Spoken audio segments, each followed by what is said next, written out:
अब्बा आपसे मिलना चाह रहे थे। वैसे मैं खुद भी सोच रहा था कि एक दो दिन में आपकी तरफ चक्कर लगाऊं। अफसोस होता है कि मैंने तुम जैसे शख्स को चाहा, एक ऐसे शख्स को जो आज मेरी कीमत लगा रहा है। मैंने तो सिर्फ लीगल नोटिस भिजवाया है अपना घर खाली करवाने के लिए। तलाक की बात तो उसने खुद डाल दी है। मेरी एक बात कान खोल के सुनो तुम। हमेशा तुमने अपनी मनमानी की है। ये ज़ूबिया है, रामीन और सुंबुल नहीं जो तुम्हारी सुनेंगी। ये दुनिया है, यहाँ पर अपनी अहमियत खुद बतानी पड़ती। रामीन, कब तक उनके लिए खुद को खपाती रहोगी तुम? आगे बढ़ो। सुकून चला गया है मेरी जिंदगी से, और सच कहूँ तो अब मुझसे तुम लोग बर्दाश्त बिल्कुल नहीं हो रहे। अम्मा उसे हो क्या गया है? दिमाग तो ठीक है उसका? तलाक का मुतालबा कर रही है वो। भाई उसने एक ही रट लगा के रखी हुई है, मुझे नहीं जाना उस किराए के घर में। या तो मुझे मेरा बड़ा सा घर लेके दे या फिर सिकंदर से छुटकारा दिलवाए। कहाँ से उसे बड़ा घर लेके दे? आसमान से टपक रहे हैं बड़े घर। अरे अम्मा, खुद का जाती घर नहीं है हमारा, उसे घर कहाँ से लेके देंगे हम लोग? मुझे बताओ मैं क्या करूं? सारी रात रोती रही है वो, अभी तक नाश्ता नहीं किया उसने। हाँ तो नाश्ता नहीं किया तो नहीं किया, मर नहीं जाएगी अगर एक दिन नाश्ता नहीं करेगी वो। अल्लाह ना करे वो मरे, मरे उसके दुश्मन। अम्मा, मैं पहले ही बता रहा हूँ, ये सिकंदर से लड़के आई है यहाँ पर, ठीक है? मैं सिकंदर को खुद फोन करता हूँ और बोलता हूँ आए और यहाँ से उसे लेकर जाए, और अगर सिकंदर नहीं आया ना तो मैं खुद उसे छोड़कर आऊंगा। तमाशा बना दिया है भाइयों का।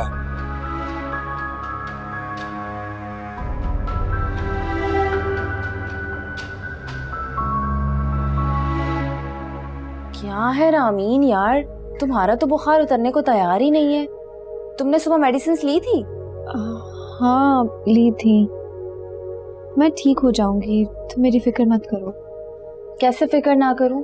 इतना सा मुंह रह गया तुम्हारा। और आज तो वीकेंड था, मैं क्या सोच रही थी कि तुम्हारे साथ जाऊंगी, शॉपिंग करूंगी, हम घूमेंगे फिरेंगे, लेकिन तुम तो बुखार चढ़ा के बैठ गई। अगर तुम्हें कोई जरूरी शॉपिंग करनी है तो मैं तुम्हारे साथ चलती हूँ। बुखार ही तो है, कौन सा मेरी जान ले लेगा, मैं बहुत ठीक हूँ। अच्छा, अब अगर ऐसी बातें करोगी ना तो मैंने दादी से शिकायत लगा देनी है तुम्हारी। और शॉपिंग मैंने अपने लिए नहीं तुम्हारे लिए करनी थी, और तुम्हारे लिए कुछ बुक्स भी खरीदनी थी। बुक्स? कैसी बुक्स? अब वो मैं तुम्हें बाद में बताऊंगी। अभी तुम उठो, मुंह हाथ धो, फ्रेश हो, मैं तुम्हारे लिए सूप बना कर लाती हूँ, ठीक है?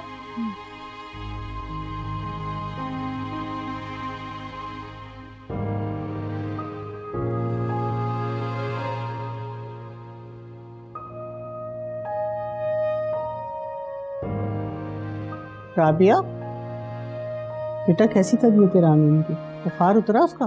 पता नहीं दादी, कम होता है, थोड़ी देर बाद फिर ज्यादा हो जाता है। समझ में नहीं आ रहा क्या करूं, जबकि वो मेडिसिन तो टाइम पर ले रही है। नहीं बेटा, ये बुखार की वजह नहीं है, ये अंदर का वो दुख है जो उसे अंदर ही अंदर खाए चला जा रहा है। लेकिन दादी दुख कैसा? यहाँ पे हम उसका दिल बहलाने की कोशिश तो कर रहे हैं ना। जिस इंसान में इज्जत नफ्स ज्यादा होती है ना, उसे छोटी छोटी तकलीफें भी बहुत ज्यादा महसूस होती हैं। जाज़बा और उसकी औलाद, चलो वो जैसे तैसे ही सही, लेकिन फराज तो उसका शौहर है ना, उसको देखो जरा, उसको यहाँ भेजकर ऐसे भुला बैठा है, एक फोन तक करना नसीब नहीं हुआ उसको। दादी अल्लाह का शुक्र है कि अल्लाह ने मुझे उस जहन्नुम से बचा लिया। रामीन की हालत देखकर मुझे सच में बहुत अफसोस होता है। सही कह रही हो वैसे तुम वाकई। दादी आप जाके उसकी तबीयत। चलो मैं जाती हूँ। मैं आती। अम्मा, क्या मतलब है आपका? फराक किस तरह मुझ पे चीख चिल्ला के गई है, और आप कह रही है कि मैं इस पे गुस्सा भी ना करूं। मैं इसका छोटा भाई हूं क्या? मान करती है वो तुम पर, अपना हक जता रही थी। अम्मा कोई हक नहीं जता रही है, समझ में आई? इरादा कर रही है सिकंदर से तलाक लेने के लिए। क्यों नहीं समझ रही आप मेरी इस बात को? फराज मैं सब समझ रही हूँ, सब समझ में आ रहा है मुझे। करती हूँ अनम को फोन, वो आकर समझाएगी फराह को। क्या? अनम को बुला रही है इसे समझाने के लिए? क्या हो गया अम्मा आपको? मैं सिकंदर को फोन कर रहा हूं, वो आएगा, उसे लेकर यहां से जाएगा। अम्मा, अगर ज़ूबिया को हमारे इरादों की जरा भी मिन्नत पड़ गई ना, सारा बना बनाया खेल बिगड़ जाएगा, समझे इस बात को।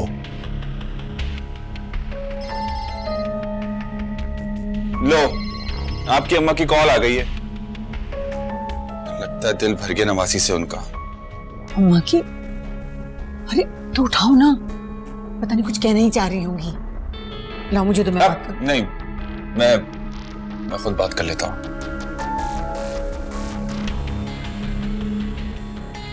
माँ का फोन क्यों आया है? अस्सलाम वालेकुम नानी। वालेकुम अस्सलाम। कहाँ गायब हो तुम? और सुनाओ, घर में सब ठीक ठाक है ना? अल्हम्दुलिल्लाह, हम सब खैरियत से हैं। आज कैसे याद कर लिया आपने? अरे मैं तो तुम्हें हर वक्त दुआओं में याद करती रहती हूँ। तुम ही हो जो तुम्हें कोई तौफीक नहीं होती है, और तुम्हें ये भी तौफीक नहीं हुई ना कि एक फोन करके बीवी की खैरियत ही मालूम कर लेते। क्यों पूछता? मैंने कहा था आपको लेके जाने के लिए, आप अपनी मर्जी से लेके गई थी। क्या हुआ, दिल भर गया क्या? अरे दिल भरने की बात नहीं है फराज, कुछ तुम्हारे भी फराइज हैं। शौहर हो तुम उसके, बीवी है वो तुम्हारी, क्या तुम्हारा फर्ज नहीं बनता कि तुम उसकी खैरियत मालूम करोगे, उसकी देखभाल करो? देखें नानी, मैंने आपको नहीं कहा था कि आप उसे लेकर जाएं। अब आपका खिदमत करते करते दिल भर गया था, उसमें मेरा क्या कसूर है? बहुत ही अफसोस की बात है फराज, और तुम क्या समझ रहे हो, वो बच्ची चंद दिनों में मुझ पे भारी पड़ गई है। मैं तुम्हें एहसास दिलाना चाहती हूँ।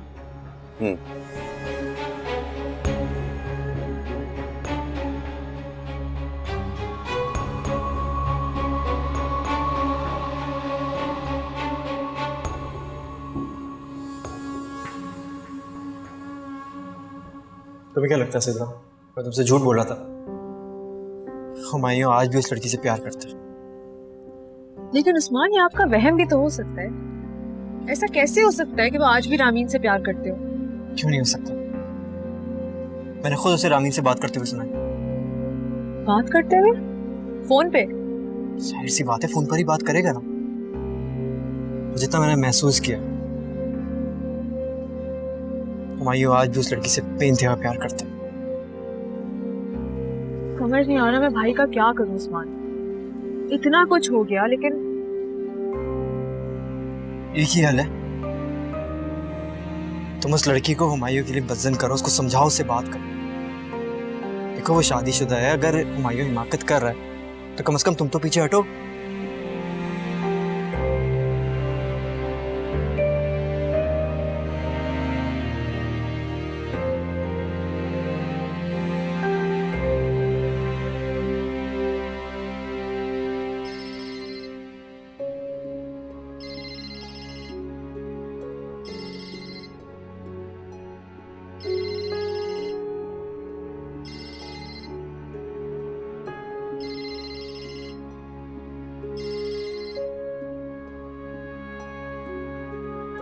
प्लीज हुमायूं, इस तरह बार बार फोन करके अपनी सफाई में कुछ भी कहना या माफी मांगना अब मुझे बहुत शर्मिंदा कर रहा है।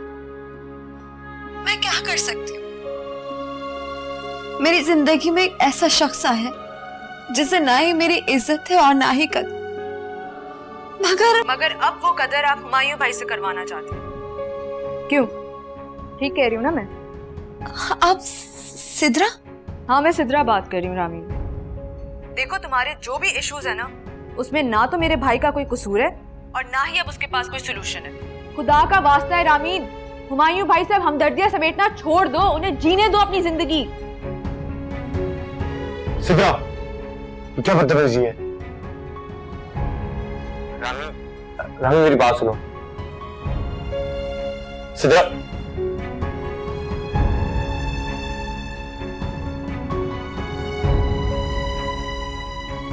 रामी फोन उठाओ।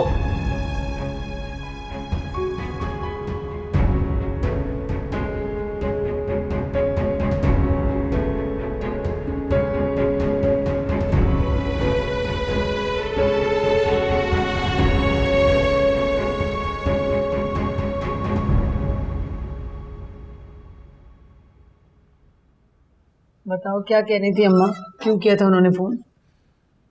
बड़े घमंड से लेके गई थी वैसे वो वहां से। और अब क्या हुआ? ऐसा लग रहा था कि जैसे हम उसका खाने का ख्याल ही रखते, उसके आराम का ख्याल ही रखते। सारी भूख निकल गई उनकी। तो सीधी तरह में बात कर लिया करो, क्यों पका रहे हो मुझे? वैसे ही मेरा दिमाग खराब हुआ हुआ। सीधी बात बस इतनी सी है कि रामीन को लेके आपके भाई और भाभी ने नानी के नाक में दम करके रख दिया है। कह रही है कि लेके जाओ यहाँ से। मैं तो सोच रही थी कि 8-10 दिन रह लेती, तुम्हारा जुबिया से निकाह हो जाता। हाँ, तो मैं कौन सा उससे अभी लेने के लिए जा रहा हूँ। अरे 2-4 दिन अच्छे तरीके से तंग कर ले, उसके बाद जाऊंगा लेने के लिए। तमीज से बात करो, माँ है वो मेरी। हाँ तो बड़े रोब से कहा था उन्होंने कि रामीन को मैं संभाल लूंगी। संभाले। ऐसा करते हैं मजहर की तरफ चलते हैं, अम्मा की बात भी रह जाएगी और किसी न किसी बहाने से रामीन को वहीं छोड़ाऊंगी, वरना शगुफ्ता जो है ना मेरे खिलाफ अम्मा के कान भर देगी। क्या हो गया अम्मा? कुछ भी नहीं होने वाला। हमें कौन सा उस खानदान में रिश्ता जोड़ना है जो आप इतनी फिक्र कर रही हो? कुछ भी नहीं होगा, ठीक है? मैं कह रही हूँ ना तुम्हें, नहीं लेकर आऊंगी रामीन को, कुछ ना कुछ कह के मैं वहां छोड़ आऊंगी, लेकिन खानदान में तो इज्जत रह जाएगी ना।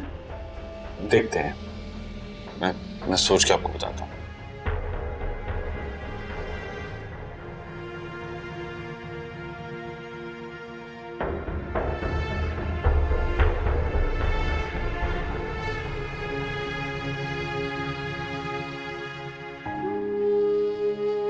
देखो तुम्हारे जो भी इश्यूज है ना, उसमें ना तो मेरे भाई का कोई कसूर है और ना ही अब उसके पास कोई सोल्यूशन है। खुदा का वास्ता है रामीन, हुमायूं भाई साहब हमदर्दियां समेटना छोड़ दो, उन्हें जीने दो अपनी जिंदगी।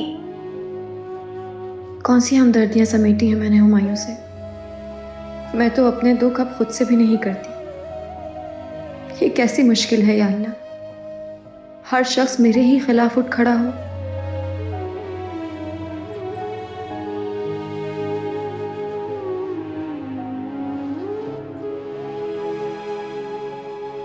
यार रामीन, तुम यहाँ बैठी हो और मैं तुम्हें कब से बाहर ढूंढ रही हूँ। अच्छा तुम्हें पता है, मेरे पास तुम्हारे लिए एक जबरदस्त आइडिया है। आइडिया? कैसा आइडिया? क्या हुआ, तुम रो रही हो? नहीं, वो आंख में मेरे कुछ चला गया शायद। अब खैर तुम बताओ क्या कह रही थी, कैसा आइडिया? मैं जो कहने आई थी उसे छोड़ो फिलहाल, चलो अब दोनों मिलकर पास्ता बनाते हैं। रामीन, ये जो तुम्हारी आंखों की एलर्जी है ना, इसे खैर बात कह दो। अब बहुत रो ली तुम, अब दूसरों को रुलाने का टाइम आ गया है। चलो आओ, उठो किचन में चलते हैं। चलो।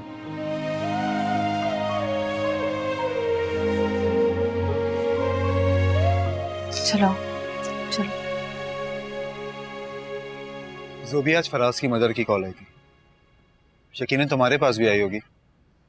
क्या कह रही थी वो?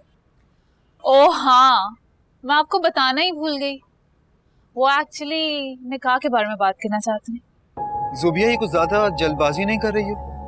I mean, मैं चाह रहा था कि पहले एंगेजमेंट वगैरह हो जाए। नाना अब्बू भी तो यहाँ पे नहीं है, उनको भी आने में टाइम लगेगा ना। सच तो ये है भाई कि फराज ने 1 महीना पहले ही मुझे ये रिंग पहना दी थी, तो एंगेजमेंट का तो सवाल ही पैदा नहीं होता। रही बात नाना अब्बू और नानू की, तो नाना अब्बू की तबीयत खराब है, डॉक्टर ने उनको आइसोलेशन में रखा है, और नानू को उनका ख्याल रखना है, तो वो तो आ नहीं सकते, तो फिर देर किस बात की है? ये शादी है, बच्चों का खेल तमाशा नहीं है ये। कौन सी पहली बार हो रही है जो पूरे जहान को इकट्ठा करना और तमाशा लगाना? वैसे भी जितने लोग होते हैं उतनी बातें होती हैं, और बात कहां से कहां पहुंच जाती है, और ज्यादा लोगों से मुझे वैसे ही घबराहट होती है। और प्लीज आप जल्द से जल्द उनको डेट बताएं।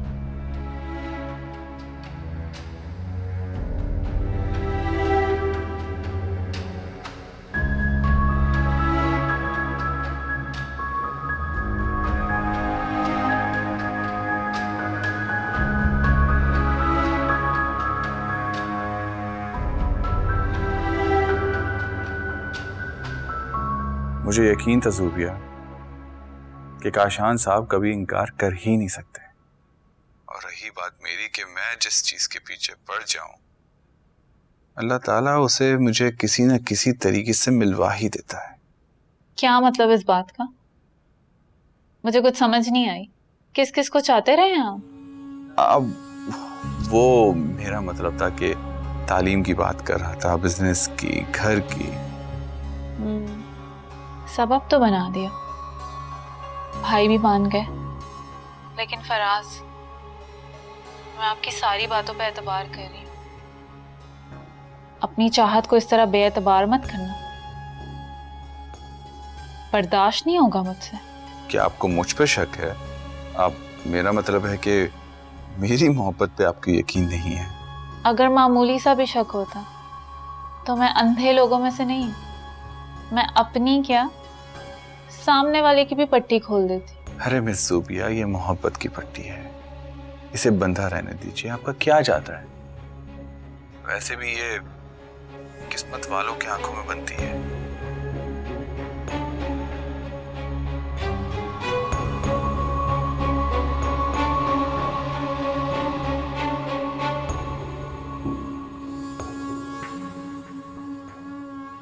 मैंने ऐसा भी क्या कह दिया था जो आपने मेरी शिकायतें अम्मी से लगाई हैं? शुक्र करो अम्मी से लगाई है, उस्मान से नहीं। और कितनी घटिया हरकत की थी तुमने, किसी का मोबाइल उसके खिलाफ यूज करके। पहली बात, मैंने आपका फोन आपके खिलाफ इस्तेमाल नहीं किया। और जो आप मुझे उस्मान से शिकायतें लगाने की धमकियां दे रहे हैं ना भाई, आपको शायद आइडिया नहीं है कि उस्मान कितने डिस्टर्ब्ड है सिर्फ आपकी वजह से। मेरी वजह से? जी। मैं कोई छोटा सा बच्चा नहीं हूं, अपनी परेशानियों को हैंडल करना आता है मुझे, जिंदगी जीना आती है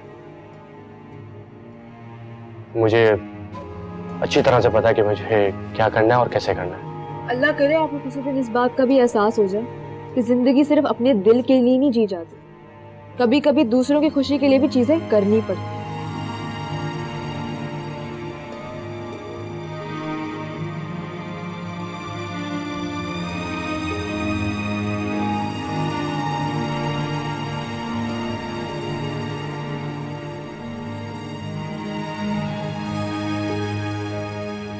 कहाँ छुप कर बैठ गई है वो? उसे लेने आया हूं मैं, फारिग नहीं हूं जो पूरा दिन यहाँ पर बैठा रहूं। सिकंदर, जरा आराम से। तुम्हारी असलियत हम सबके सामने खुल चुकी है, तो बेहतर ये होगा कि थोड़ा तमीज से बात करो। हाँ, तो मुझे कोई फर्क नहीं पड़ता है, और आपके बारे में भी बहुत अच्छे से जानता हूं मैं। क्या जानते हो हमारे बारे में? कौन से ऐब निकल आए अब हमें? ये सब बातें डिस्कस करने नहीं आया हूं मैं यहाँ पर, फरा को लेने आया हूं। बिला वजह इतनी सी बात पर आकर यहाँ पर बैठ गई। अगर यहाँ बैठी है ना तो अपने भाई के घर में बैठी हुई है। तुमने तो उसे किराए के घर में फेंका हुआ है, एक एक पैसे के लिए तरसाते हो उसे। भाई का घर है? भाई का घर है या मरहुमा भाभी का? देखें, मुझे सब पता है, मेरा मुंह मत खुलवाएं, फरा को बुलाएं। फरा, फरा, जाओ फराज, तुम जाके देखो, लेकर आओ उसे।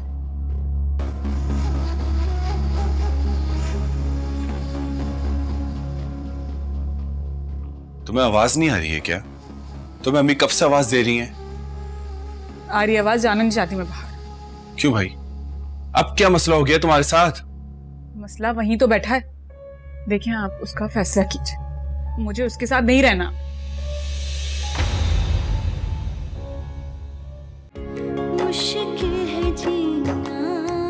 नीलम अभी यहाँ पर नहीं है, तो आपकी बेटी को क्या तकलीफ है? है मुझे तकलीफ, तलाक दो से, फिर मैं आराम से चलती हूँ तुम्हारे साथ। जबरदस्ती भी ले जा सकता हूँ। और अगर मैं ना जाऊँ तो? जाओ इसके साथ। सिकंदर, इसे अपने साथ लेके जाओ और हम बाद में बैठ के बात करेंगे। तुम बहुत अच्छी कुकिंग कर लेती हो, लेकिन अगर तुम बाकायदा कोर्सेज लोगी तो तुम्हें बहुत सी जगहों से जॉब ऑफर हो सकती है। जॉब?